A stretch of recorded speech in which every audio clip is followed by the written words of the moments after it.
ರಾಜ್ಯದ ಮಹಿಳೆಯರಿಗೆ ಸರ್ಕಾರದ ಕಡೆಯಿಂದ ಒಂದು ಬಿಗ್ ಶಾಕ್ ಅಂತಾನೆ ಹೇಳಬಹುದು. 5 ಗ್ಯಾರಂಟಿ ಯೋಜನೆಗಳಲ್ಲಿ ತುಂಬಾ ಪ್ರಮುಖವಾದಂತಹ ಗೃಹಲಕ್ಷ್ಮಿ ಯೋಜನೆ ಜೊತೆಗೆ ಫ್ರೀ ಬಸ್ ಶಕ್ತಿ ಯೋಜನೆ ಎರಡೂ ಕೂಡ ಕ್ಯಾನ್ಸಲ್ ಆಗೋ ಅಂತ ಬಂದು ತಲುಪಿದೆ. ಇದ್ರ ಬಗ್ಗೆ ಸಾಕಷ್ಟು ಇನ್ಫಾರ್ಮೇಷನ್ ಈ ವಿಡಿಯೋದಲ್ಲಿ ನಾನು ನಿಮಗೆ ತಿಳಿಸ್ಕೊಡ್ತೀನಿ. ವಿಡಿಯೋನ ಕಂಪ್ಲೀಟ್ ಆಗಿ ನೋಡಿ, ಎಲ್ಲೂ ಕೂಡ ಸ್ಕಿಪ್ ಮಾಡಕ್ ಹೋಗಬೇಡಿ. ಯೂಸ್ಫುಲ್ ಇನ್ಫಾರ್ಮೇಷನ್ ಇದೆ, ಯಾವುದೇ ರೀತಿಯ ಫೇಕ್ ಇನ್ಫಾರ್ಮೇಷನ್ ಕೂಡ ಇರೋದಿಲ್ಲ.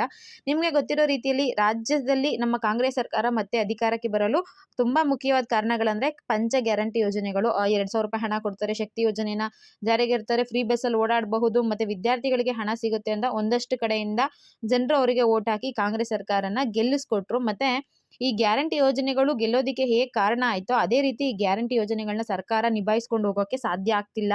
ಇದ್ರ ನಡುವೆ ಆಗಾಗ ಗ್ಯಾರಂಟಿ ಯೋಜನೆಗಳನ್ನ ಕ್ಯಾನ್ಸಲ್ ಮಾಡೋದ್ರ ಬಗ್ಗೆ ಮಾತುಕತೆ ನಡೀತಾ ಇತ್ತು.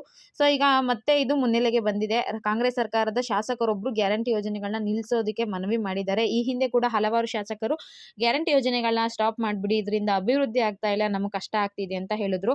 ಈಗ ಮತ್ತೊಮ್ಮೆ ಇನ್ನೊಬ್ರು ಶಾಸಕರು ಅಂದ್ರೆ ವಿಜಯನಗರ ಕ್ಷೇತ್ರದ ಕಾಂಗ್ರೆಸ್ ಶಾಸಕ HR ಗವಿಯಪ್ಪ ಅವರು CM ಸಿದ್ದರಾಮಯ್ಯ ಅವರಿಗೆ ಮನವಿನ ಮಾಡ್ಕೊಂಡಿದ್ದಾರೆ. ಅಂದ್ರೆ ಅವರು ಒಂದು ವೇದಿಕೆಯಲ್ಲೇ ಮನವಿ ಮಾಡಿದ್ದಾರೆ. 5 ಗ್ಯಾರಂಟಿ ಯೋಜನೆಗಳಲ್ಲಿ 2 ಗ್ಯಾರಂಟಿ ಯೋಜನೆಗಳನ್ನ ಕ್ಯಾನ್ಸಲ್ ಮಾಡ್ಬಿಡಿ, ಮುಖ್ಯವಾಗಿ ಶಕ್ತಿ ಯೋಜನೆ ಮತ್ತೊಂದು ಗೃಹಲಕ್ಷ್ಮಿ ಯೋಜನೆನ ಕ್ಯಾನ್ಸಲ್ ಮಾಡ್ಬಿಡಿ. ಈ ಗ್ಯಾರಂಟಿ ಯೋಜನೆಗಳಿಂದ ನಮಗೆ ಆಶ್ರಯ ಮನೆಗಳು ಬರ್ತಾ ಇಲ್ಲ, ಅಭಿವೃದ್ಧಿ ಕಾರ್ಯ ಮಾಡೋದಕ್ಕೆ ಸರ್ಕಾರದ ಕಡೆಯಿಂದ ಹಣ ಕೂಡ ಬಿಡುಗಡೆ ಆಗ್ತಾ ಇಲ್ಲ ಅಂತ ಒಂದು ಮುಕ್ತವಾದ ವೇದಿಕೆಯಲ್ಲಿ CM ಸಿದ್ದರಾಮಯ್ಯ ಅವರಿಗೆ ಮನವಿನ ಮಾಡ್ಕೊಂಡಿದ್ದಾರೆ.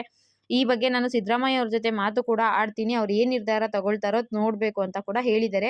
ಈ ಹಿಂದೆ ಕೂಡ ಶಾಸಕ ಗವಿಯಪ್ಪ ಅನ್ನೋರು ಸರ್ಕಾರದ ವಿರುದ್ಧ ಬೇಸರನ್ನ ತೋಡ್ಕೊಂಡಿದ್ರು. ಕ್ಷೇತ್ರದ ಕೆಲಸಕ್ಕೆ ಸರ್ಕಾರದಿಂದ ಯಾವುದೇ ಅನುದಾನ ಬರ್ತಾ ಇಲ್ಲ, ಹಾಗಿದ್ರೆ ನಾನು ಯಾವ ರೀತಿ ಇಲ್ಲಿ ಅಭಿವೃದ್ಧಿನ ಮಾಡ್ಲಿ, ಈ ರೀತಿ ಆದ್ರೆ ನಮ್ಗೆ ಅಭಿವೃದ್ಧಿ ಮಾಡೋದಕ್ಕಾಗಲ್ಲ, ಜೊತೆಗೆ ಮುಂದೆ ಜನ ನಮ್ಗೆ ಓಟ್ ಕೂಡ ಹಾಕಲ್ಲ.